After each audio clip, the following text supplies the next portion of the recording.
تاریخ گواہ ہے کہ بڑی بڑی تحریکیں اسکول کالجز یونیورسٹی مدرسوں سے اٹھی ہیں. تحریک پاکستان قیام پاکستان میں دیکھیں تو علی گڑھ یونیورسٹی کے طلباء کی مثال ہمارے سامنے موجود ہے. اس کو انڈر لائن کریں گے. پھر اخوت و مساوات کا سبق مکتب سے ملتا ہے. ایک ہی جگہ ایک ہی لباس ایک یونیفارم ہوتا ہے. سب لوگ ایک ہی کلاس روم میں ایک ہی جگہ کی سیٹس پہ بیٹھتے ہیں. ایک ہی جیسے اساتذہ سے تعلیم حاصل کرتے ہیں, اساتذہ سے شفقت اور محبت کا سلوک پاتے ہیں, تو بچوں میں اسٹوڈنٹس میں اخوت مساوات محبت تعاون کے جذبات آتے ہیں کہ انما المؤمنون اخوہ کی عملی تصویر بنتے ہیں. پھر مذہبی رواداری آتی ہے. مختلف مذاہب اور فرقوں سے تعلق رکھنے والے لوگ جب اکٹھے آتے ہیں مکتب میں تو اعتدال پسندی آتی ہے. جید علماء یعنی کہ جو قابل علماء ہیں ان سے علم حاصل کرتے ہیں, ان کی زبانوں سے سنتے ہیں کہ دین اسلام نے فرقہ واریت کی حوصلہ شکنی نہیں کی بلکہ اس کی مذمت بھی کی ہے. یعنی اسلام بالکل گوارا نہیں کرتا فرقہ واریت کو. تو ان کے اندر عصبیت کی بجائے, عصبیت یعنی میرا فرقہ اعلیٰ, میری قوم اعلیٰ, میری زبان اعلیٰ, میرا رنگ اعلیٰ, اس کی بجائے مذہبی رواداری یعنی ایک دوسرے کے ساتھ برداشت کا رویہ پیدا ہوتا ہے.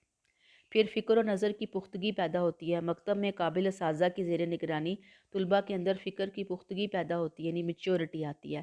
اپنے جو استاد ہوتا ہے وہ اسٹوڈنٹس کے لیے ایک لائن بتاتا ہے کیسے سوچنا ہے, کیسے عمل کرنا ہے. اور پھر جب انسان اپنی فطری شعور ذہنی ساخت کو ایک خاص سانچے میں ڈالتے ہیں تو میچورٹی آتی ہے, ذہنی بالغی یعنی میچورٹی آ جاتی ہے, ذہن آگے نشو و نما پاتا ہے.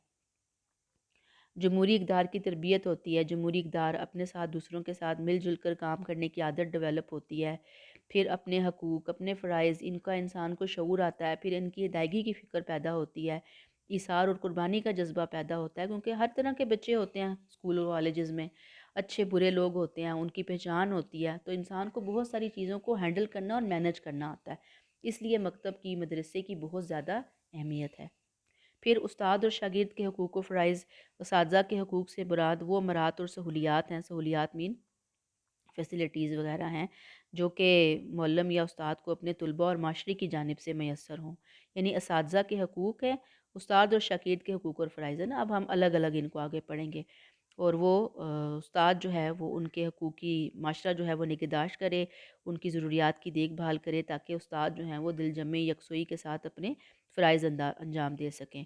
اور اسی طرح اساتذہ کے حقوق کے ساتھ ساتھ اسٹوڈنٹس کے بھی حقوق ہیں جن کو ہم آگے پڑھتے ہیں. مثلا ہم سب سے نمبر 1 استاد کے حقوق اور شاگرد کے فرائض. جیسے ہم پیچھے پڑھ کے نا والدین اور میاں بیوی رشتہ دار, اسی طرح یہاں پر بھی آ جاتا ہے.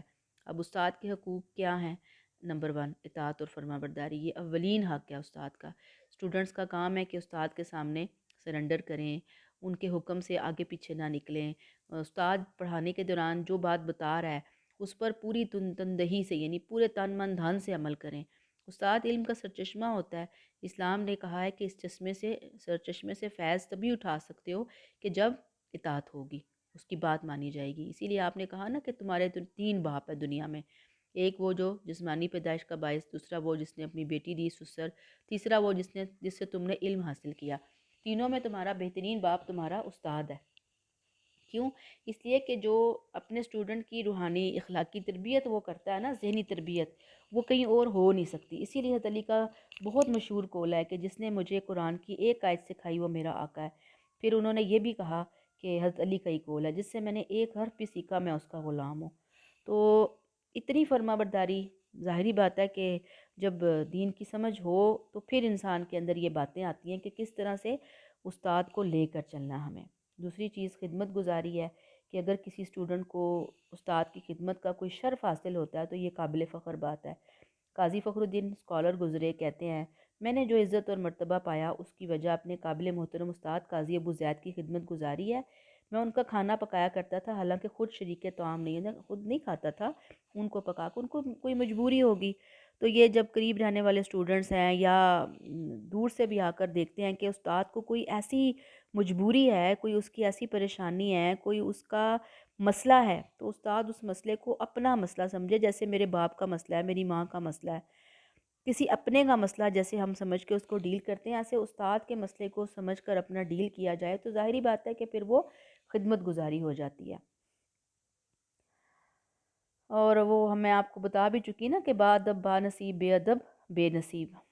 پھر چاپلوسی اور خوشامد یہ بالکل پسندیدہ نہیں ہے کہ کوئی اسٹوڈنٹ اپنے استاد کی خوشامد کرے، چاپلوسی کرے، اور استاد کی خوشامد تک کرنے میں کسی شاگرد کے لیے کوئی مذائقہ نہیں۔ امام ابو حنیفہ کہتے ہیں کہ میرے استاد حماد جب تک زندہ رہے میں نے ان کے گھر کی طرف کبھی پاؤں نہیں پھیلائے۔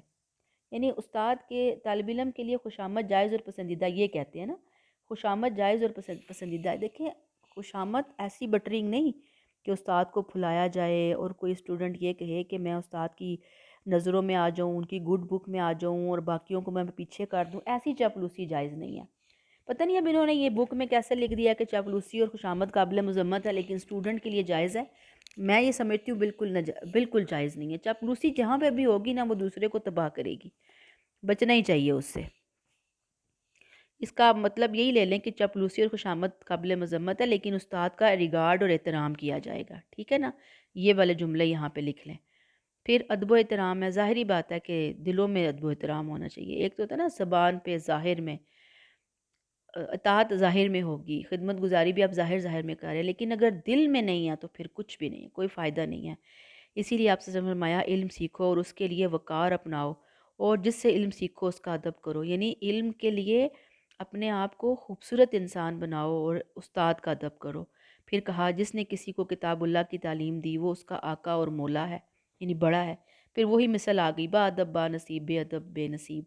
شاگرد کا کام اپنے استاد کی عزت کرنا، جب استاد سے بات کرے اس کے سامنے اٹھے بیٹھے مؤدب ہو، یہ نہیں کہ تکبر سے اکڑا ہوا ہے، بد کلامی ہے، بدتمیزی ہے اور پھوں پھاں ہو رہی ہے، ایسے نہیں۔ تمیز ہونی چاہیے، ظاہری میں بھی تمیز ہونی چاہیے، دل میں بھی تمیز ہونی چاہیے، دل میں بھی احترام ہونا چاہیے۔ پھر حسن اعتماد ہے، ادب احترام کا ہی تقاضا ہے کہ شاگرد استاد کی رائے کو اہم جانے، اس پر اعتماد کرے۔ تعلیم کے دوران جو بھی وہ بتاتا ہے کہ یہ کتاب لے لیں، یہ مضمون اختیار کریں، تو وہ معلم کی رائے اور مشورے پر عمل کرے۔ امام غزالی کہتے ہیں کہ کوئی طالب علم غرور تکبر نہ کرے، اپنے استاد پر حکم نہ چلائے، بلکہ اپنے معاملے کو مکمل اس کے اختیار و ثوابدید پر چھوڑے اور معلم کی نصیحت پر اس طرح عمل کرے جیسے کوئی مریض شفیق طبیب کی بات پر کرتا ہے۔ امام بخاری کا مثال ہے اس میں کہ آپ کے استاد محمد بن حسن تھے، وہ آپ ان کی خدمت میں گئے اور فقہ پڑھنی چاہیے، لیکن امام محمد نے امام بخاری کے رجحان کے پیش نظر کہا کہ تم حدیث کا علم حاصل کرو۔ پھر آپ نے حدیث کا علم حاصل کیا اور دیکھیں آپ امام المحدثین کے لقب سے مشہور ہے، ملقب ہوئے، لقب ملا آپ کو۔ لیکن بہرحال اعتماد ہے، لیکن آپ دیکھیں نا کہ جس دور میں اور آپ رہ رہے ہیں نا، ہمارے ہاں ہر ایک نے اپنی اپنی جو حصے کی ذمہ داریاں ہیں نا ان کو ادا کرنا چھوڑ دیا۔ استاد کی جو ذمہ داریاں تھیں استاد بھولے بیٹھے ہیں، شاگرد کی جو ذمہ داریاں تھیں شاگرد بھولے بیٹھے ہیں۔ اب اگر آپ کو کوئی ایسا بندہ ملتا ہے کہ جو آپ سمجھتے ہیں کہ ایک ایسا شخص کہ جس کو ماڈل بنایا جا سکے، جس کے پیچھے چلا جا سکے، جس کی بات کو لیا جا سکے، اعتماد کیا جا سکے، تو ضرور انسان کرے۔ اور بات پھر وہ ہے کہ اپنے دل دماغ عقل کی کھڑکیوں کو کھول کے استاد کیا کہہ رہے ہیں، کیسے کہہ رہے ہیں، اگر آپ کو اس میں اپنی بھلائی محسوس ہو رہی ہے تو ضرور استاد کی بات سر آنکھوں پر۔ لیکن اگر استاد جو ہے وہ پیسہ کمانے کی مشین بنا ہوا ہے، وہ اپنے ہی معاملات کو لے کر چل رہا ہے، وہ اپنے ہی انداز میں اسٹوڈنٹس کو لے کر چل رہا ہے، تو پھر ظاہری بات ہے کہ ایسے استاد کو نہیں فالو کیا جائے گا۔ اوورآل فالو کیا جائے گا، اوورآل اس کی عزت احترام ادب میں کوئی کمی نہیں ہوگی، لیکن کچھ چیزیں ایسی ہوتی ہیں کہ جو انسان کی زندگی کو چینج کر کے رکھ دیتی ہے نا۔ اگر ایسی کوئی رائے آپ کسی ایسے استاد کے ساتھ جا کر ڈسکس کر رہے ہیں، اس کے اوپر اعتماد کر رہے ہیں، تو وہاں پر پھر استاد کو دیکھنا ہوگا کہ کس قسم کے استاد سے آپ اپنے معاملات کو لے رہے ہیں۔ پھر دعائے خیر ہے، استاد کا اپنے شاگردوں پر بڑا احسان ہوتا ہے کہ وہ اچھی تعلیم و تربیت سے انہیں حیوان سے انسان بناتا ہے، لہٰذا شاگرد کا فرض کیا ہے کہ استاد کی زندگی میں اس کے لیے دعائے خیر کرے۔ یعنی جب استاد زندہ ہیں، ٹیچر زندہ ہیں، تو دعائے خیر کرتے رہیں، یعنی اپنی دعاؤں میں ان کو یاد رکھیں۔ پھر جب وہ استاد کا پتہ چلے کہ جی ان کی تو ڈیتھ ہو گئی، تو پھر ان کی مغفرت کی دعا کرتے رہنا، یہ بھی ایک شاگرد کی ذمہ داری آ جاتی ہے، کیونکہ ایک حدیث میں ہے کہ آپ نے فرمایا کہ جو آدمی تم پر احسان کرے تم اس کا صلہ دو، ورنہ کم از کم اپنے محسن کے لیے دعائے خیر کرتے رہنا ضروری ہے۔ اور آج کل کے دور میں آپ دیکھیں کہ ہم یہی کچھ کر سکتے ہیں نا اپنے اساتذہ کے لیے، اور ہم کیا کر سکتے ہیں اپنے اساتذہ کے لیے؟ تو عموماً اساتذہ کسی سے کوئی جسمانی خدمت تو لیتے نہیں ہیں، کوئی اور ان کو بٹرنگ وغیرہ اور اس طرح کی چیزیں تو چاہیے نہیں ہوتی۔ زیادہ سے زیادہ ایک اچھے استاد کو اپنے اسٹوڈنٹس کی طرف سے جو چیز چاہیے ہوتی ہے کہ وہ جو لیسن ان کو دیا جا رہا ہے، جو ان کے بھلے کی باتیں ان کے ایگزامس کے حوالے سے، اسٹڈیز کے حوالے سے بتائی جا رہی ہیں، وہ اسٹوڈنٹ اس کے اوپر اچھے طریقے سے عمل کرے، پلس اس کے استاد کے لیے اپنے دل میں ریگارڈ جو ہے وہ رکھے، اور پلس اپنے استاد کے لیے دعائے خیر کرے۔ اور بات یہ ہے کہ کسی کو کہہ کر ریگارڈ کروانا کہ تم لوگ میرا ادب اور احترام کرو، یہ کوئی ریگارڈ نہیں ہے۔ ریگارڈ وہ ہوتا ہے جو آپ کے دل میں خود بخود دوسرے کے لیے پھوٹتا ہے، اور خاص طور پر ان کے لیے کہ جن کا آپ کے اوپر احسان ہے۔ اور احسان کیا ہے؟ استاد کیا کر رہا ہوتا ہے؟ وہ کوئی حل تو نہیں چلا رہا ہوتا، وہ یہی کر رہا ہوتا ہے نا، آپ کو اچھے برے کی تمیز سکھا رہا ہوتا ہے، آپ کو بتا رہا ہوتا ہے کہ آپ کا فائدہ اس چیز میں، آپ کا نقصان اس چیز سے ہے، آپ اس چیز سے بچیں اور اس چیز کو اختیار کریں۔ تو یہ تھے ہمارے استاد کے حقوق اور شاگرد کے فرائض۔ اب اگلا جو ہمارا ٹاپک ہے وہ کیا ہے؟ شاگرد کے حقوق اور استاد کے فرائض۔ ظاہری بات ہے کہ شاگرد کے بھی کچھ حقوق آتے ہیں۔ اب اس میں سب سے نمبر 1 کیا ہے؟ شفقت اور محبت ہے، کہ استاد اپنے جو ٹیچر ہے وہ اپنے بچوں کے لیے، اسٹوڈنٹس کے لیے شفیق ہو، مہربان ہو، اولاد کی طرح۔ جب تک استاد میں شفقت نہیں ہے، محبت نہیں ہے، تو وہ شاگردوں کو کیا دے گا؟ اسی لیے آپ سے فرمایا کہ میں تمہارے لیے ایسے ہوں جیسے ایک باپ اپنی اولاد کے لیے ہوتا ہے۔ جو والد ہوتے ہیں نا گھر میں، فادر وغیرہ ہوتے ہیں، پیرنٹس ہوتے ہیں، وہ جسمانی پرورش کر رہے ہوتے ہیں، اگرچہ روحانی، ذہنی، جسمانی پرورش بھی ہوتی ہے، لیکن جو ٹیچر ہوتا ہے وہ خاص طور پر اپنے اسٹوڈنٹس کی روحانی تربیت کا ضامن ہوتا ہے۔ اگر استاد شفیق ہے تو شاگرد ہمیشہ اس کی عزت اور تعظیم کرتے ہیں، بالکل نو ڈاؤٹ، اس میں کوئی ایسی بات نہیں ہے۔ لیکن اگر استاد بے جا سختی کر رہا ہے، میں یہاں پہ لفظ لا رہی ہوں، بے جا سختی، خود غرض ہے، تو پھر اسٹوڈنٹس بھی سخت دل اور گستاخ بن جاتے ہیں۔ ظاہری بات ہے کہ جب اسٹوڈنٹس اس طرح کا رویہ شو کریں گے تو تعلیم کے عمل کو نقصان پہنچے گا۔ اسی لیے آپ نے صلی اللہ علیہ وسلم نے صحابہ کو تلقین کی تھی کہ لوگ تمہارے پاس دین کا علم حاصل کرنے کے لیے دور دور سے آئیں گے، جب وہ تمہارے پاس آئیں تو ان سے حسن سلوک اور نرمی سے پیش آؤ۔ پھر آپ نے استادوں کے لیے، ٹیچرز کے لیے ہدایت کی کہ لوگوں سے ان کی ذہنی استعداد کے مطابق گفتگو کرو۔ اب یہ نہیں کہ ایک آپ کے سامنے اسٹوڈنٹ بیٹھا ہے، وہ اس کو کوئی خاص آتا جاتا نہیں ہے، کیونکہ استاد تو فوراً جج کر لیتا ہے۔ اب اسے پتہ چل گیا کہ اسٹوڈنٹ کو کچھ آتا جاتا نہیں ہے، تو وہ اس سے بات کرے، اتنے ہائی فائی لیول کی، پی ایچ ڈی لیول کی بات کرے، ایم فل لیول کی بات کرے، اور وہ پھر امریکن ایکسنٹ میں اس سے انگلش بول بول کے بات کرے۔ اس کو پتہ ہو کہ میرا اسٹوڈنٹ جس بیک گراؤنڈ سے تعلق رکھتا ہے وہ تو بالکل عام سا دیہاتی کلچر کا بیک گراؤنڈ ہے۔ تو اپنے اسٹوڈنٹس کو دیکھ کر اس کو تعلیم دینا، اور تعلیم میں اس چیز کا خاص خیال رکھنا کہ اس کی جو ذہنی صلاحیتیں ہیں اس کو میں پروان چڑھاؤں، گریجولی مجھے نیچے سے اوپر لے کر آنا ہے، اس کے لیول کو بھی اپ کرنا ہے۔ یہ نہیں کہ وہ اگر اس کا لیول تعلیم کا، ایجوکیشن کا، اس کا جو ذہنی بیک گراؤنڈ ہے، ذہنی استعداد ہے، وہ نیچے ہے، کم ہے، تو میں اس کو کم ہی رہنے دوں۔ نہیں، استاد کی ذمہ داری ہے کہ وہ اس کو پالش کر کے اس کو اوپر اوپر اوپر اوپر، ڈے بائی ڈے اوپر لانے کی کوشش کرے۔ اور ظاہری بات ہے کہ اس میں شفقت ہے، اور بے جا سختی بھی ظاہری بات ہے کہ استاد کی وہیں پہ ہوتی ہے جہاں پہ اسٹوڈنٹس کا رویہ درست نہ ہو۔ جیسے میں اب یہاں پہ رک کر آپ لوگوں کی بات کروں گی کہ بھی کلاس روم میں آپ دیکھیں کہ اگر 65 آپ کی کلاس میں بچیاں ہیں ہمارے پاس، اب اگر 60 بھی پریزنٹ ہیں، موجود ہیں، اور سب بچیاں مل کے تھوڑا تھوڑا تھوڑا تھوڑا شور مچا رہی ہیں، باتیں کر رہی ہیں، اب آپ مجھے بتائیں کہ ایک استاد کیسے پڑھائے گا؟ وہ کیسے دے گا جو وہ دینا چاہ رہا ہے؟ اس کی ساری انرجی، یعنی میں اپنی مثال دیتی ہوں، ساری انرجی ہماری اس بات کے اوپر خرچ ہو رہی ہوتی ہے کہ چپ ہو جائیں، خاموش ہو جائیں، مت بولیں، آہستہ بولیں۔ لیکن اسٹوڈنٹس جو ہیں پھر وہ مجبور کر دیتے ہیں بعض دفعہ استاد کو کہ بھئی وہ اونچی آواز میں بولے گا، چپ کریں، کیوں نہیں چپ کرے، خاموش کیوں نہیں ہو رہے؟ تو اس بات کے لیے اسٹوڈنٹ بھی ذمہ دار ہے۔ پھر مثالی شخصیت ہے، ظاہری بات ہے کہ استاد کے اندر ایک جامع صفت ہونی چاہیے۔ مثلاً کون کون سی صفات ہونی استاد کے اندر لازمی، کیونکہ تعلیم کا عمل بہت پیچیدہ ہے، کمپلیکیٹڈ ہے، صبر آزما ہے، کٹھن ہے، مشکل ہے۔ استاد کی صفات مثلاً وسعت علم، اس کو اپنے جو وہ مضمون ہے اس کو مکمل مہارت حاصل ہونی چاہیے، پھر وہ مزید اسٹڈی کر کے اپنے آپ کو اور پالش کرتا رہے۔ اسی لیے آپ نے فرمایا نا صلی اللہ علیہ وسلم نے، مہد سے لحد تک تعلیم حاصل کرو۔ استاد اس معاملے میں زیادہ قابل قدر ہے، اپنے محدود علم اور موجودہ قابلیت پر اکتفا کرنا ایسے ہی ہے جیسے لوہے کو پڑے پڑے زنگ لگ جائے، اور اپنے علم کو سکیل کرتے رہنا چاہیے، سکیل یعنی پالش کرتے رہنا چاہیے۔ علم و فن میں تحقیق کا اضافہ استاد کا فریضہ ہے۔ پھر علم اور تعلیم کے جدید طریقوں اور رجحانات سے شناسائی بھی معلم کے لیے ضروری ہے کہ بھئی آج کل کس چیز کا دور چل رہا ہے۔ جیسے اب ہم نے دیکھا نا یوٹیوب پہ اب آپ کے لیکچر اپلوڈ ہو رہے ہیں، پھر مزید چیزیں ہم کیسے اپنے آپ کو اپڈیٹ کر سکتے ہیں، مزید نالج کیسے حاصل کر سکتے ہیں، استاد کو بھی پتہ ہو، وہ اپنے اسٹوڈنٹس کو بھی گائیڈ کرے، اور استاد جو ہے نا وہ ایسے اپنے اسٹوڈنٹس کو تعلیم دے کہ بچے جو ہیں وہ اکتاہٹ محسوس نہ کریں۔ گویا استاد کو خود کو پالش کرنا ہے اپنے علم کے اعتبار سے، اور اپنے بہترین علم کو بچوں میں تقسیم کرنا ہے۔ دوسری چیز جو اس کی مثالی شخصیت کا اہم حصہ ہے وہ اس کا حسن نیت ہے۔ علم اخلاص کے ساتھ خود بھی حاصل کرے، اجر و ثواب کی نیت سے، اور اسی نیت سے اسٹوڈنٹس تک پہنچائے۔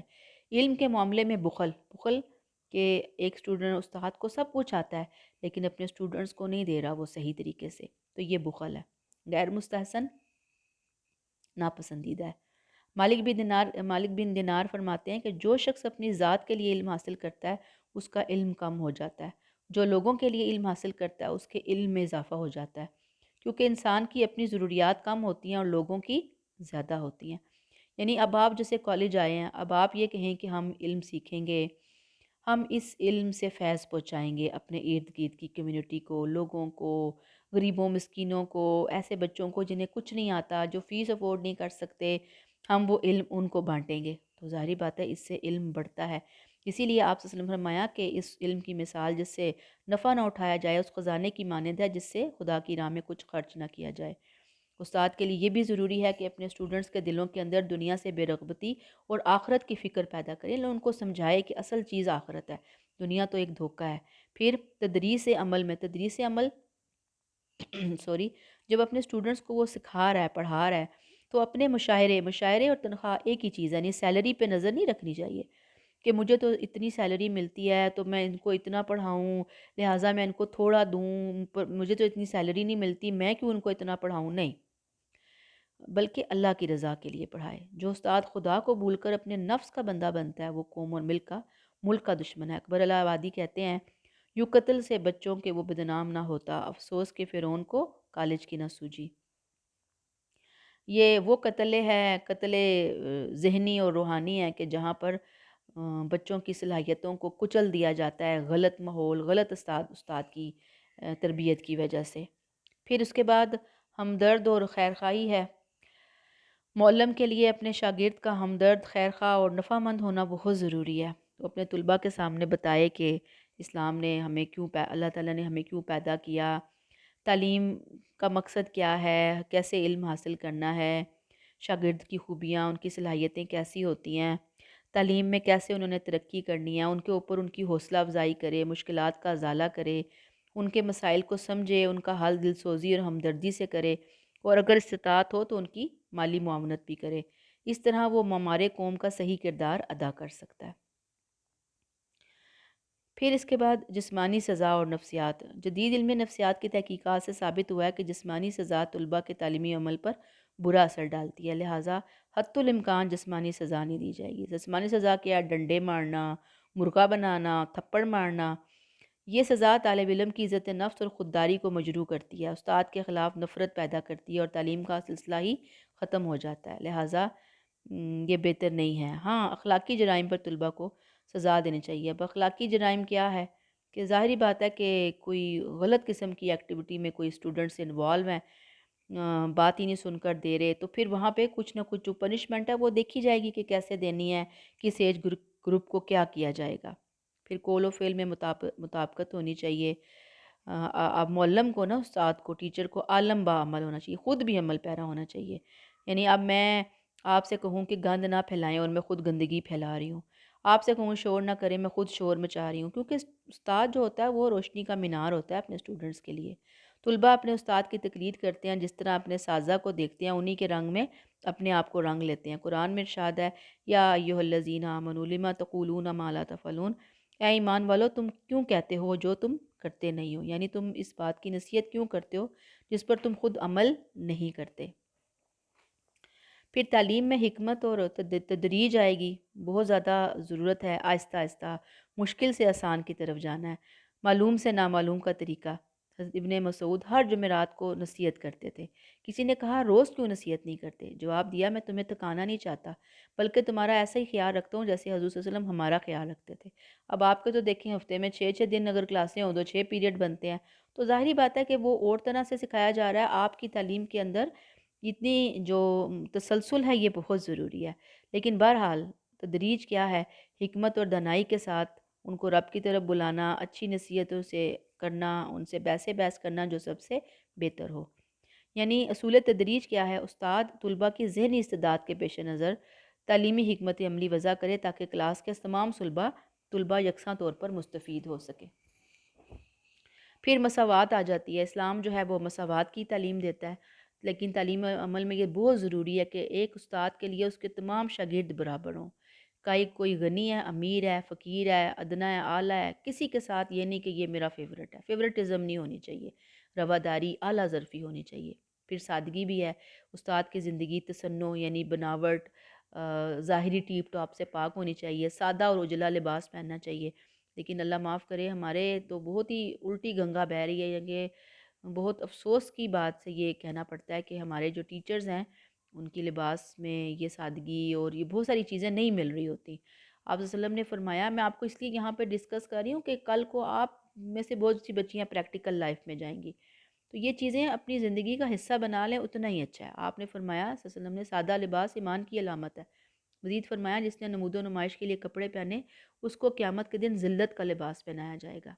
پھر حق کے سوالات، یہ بڑی ضروری بات ہے۔ کوسچننگ طلباء کا حق ہے، خندہ پیشانی سے جواب دینا استاد کا فریضہ ہے۔ جستجو اور تحقیق یعنی کہ اس کا ریسرچ کرنا۔ اگر اسٹوڈنٹس کو کوئی مشکل پیش آ رہی ہے تو استاد ان کو سلوشن دے۔ اگر طلباء غیر ضروری اور غیر متعلق سوال کریں تو استاد ان کو اچھے طریقے سے سمجھائے، ڈانٹ ڈپٹ سے کام نہ لے۔ اگر کوئی چیز استاد کو معلوم نہ ہو تو اسے خندہ پیشانی اور فراخ دلی سے اپنی کم علمی کا اعتراف کر لینا چاہیے۔ یعنی کوئی اسٹوڈنٹ نے سوال کیا، استاد کو نہیں آتا، تو یہ نہیں کہ وہاں غلط جواب دے کہ میری عزت بچ جائے، وہاں پہ ان کو صاف اقرار کر لے کہ بیٹے یہ مجھے نہیں آتا، میں پتہ کر کے پھر آپ کو بتا دوں گی۔ یاد رکھیے، علم تناور درخت ہے جس کی جڑیں اور شاخیں دور دور تک پھیلی ہیں۔ اگر انسان اس کی کسی ایک شاخ کی تحقیق میں اپنی ساری عمر کھپا دے تب بھی وہ یہ دعویٰ نہیں کر سکتا کہ میں نے سارا علم حاصل کر لیا ہے۔ ابن عربی ان کا شمار جو ہے نا زبان اور ادب کے نامور سکالرز میں ہوتا تھا۔ ایک بار جب اس طرح ترمارت شاعر کے 18 مختلف اشعار کا مفہوم دریافت کیا گیا، یعنی جب اس سے ترماہ شاعر کے کوئی شاعر گزرا ہے، اس کے مختلف 18 شعر ان کے سامنے لائے گئے اور پوچھا گیا اس کا مطلب بتائیں، اس کا مطلب بتائیں، تو ہر مرتبہ ان کا جواب کیا تھا؟ لا ادری، میں نہیں جانتا، لا ادری، میں نہیں جانتا۔ ایک مشہور عربی کا قول ہے، میں نہیں جانتا یہ نصف علم ہے، یعنی یہ بات کہہ دینا آدھا علم ہے۔ یعنی آدھا علم تو یہی ہے کہ اگر انسان کو کسی مسئلے کے بارے میں علم نہ ہو تو وہ علل اعلان اپنی عجز علمی کہ میرے پاس علم نہیں ہے اعتراف کرے اور اس کو کثر شان نہ سمجھے۔ انسان کی اسی بے بسی اور نارسائی کی نشاندہی کرتے ہوئے ذات باری تعالیٰ نے سورہ بنی اسرائیل میں فرمایا، وَمَا أُوتِيتُم مِّنَ الْعِلْمِ إِلَّا قَلِيلًا، اور تمہیں علم نہیں دیا گیا مگر تھوڑا سا۔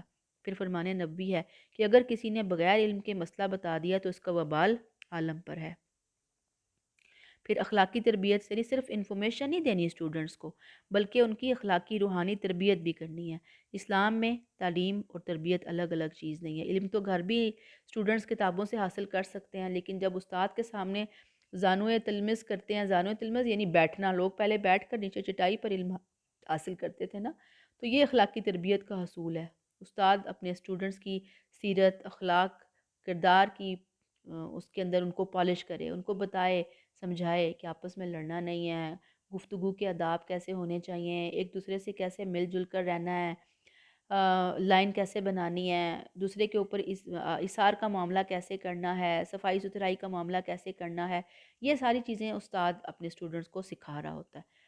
مقصد حیات، ایک معلم کا بنیادی فریضہ کیا ہے کہ وہ اسٹوڈنٹس کو بتائے کہ اسلام نے ہمیں کیوں پیدا کیا، اللہ نے کیوں پیدا کیا۔ یہی زندگی ہے جو ہمیں ایک خاص ڈائریکشن کی طرف لے کے جاتی ہے۔ آپ صلی اللہ علیہ وسلم نے مسلمانوں کو جو مقصد حیات بتایا وہ کیا ہے؟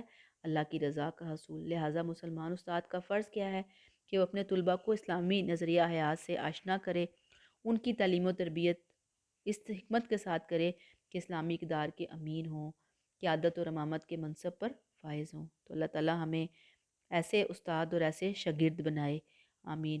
اور آگے نظام تعلیم میں ہی مسجد آئے گی، اس کے لیے ہم نیکسٹ لیکچر لیں گے، لیکچر نمبر 20 میں انشاءاللہ۔ یہاں پہ روکتے ہیں۔ السلام علیکم۔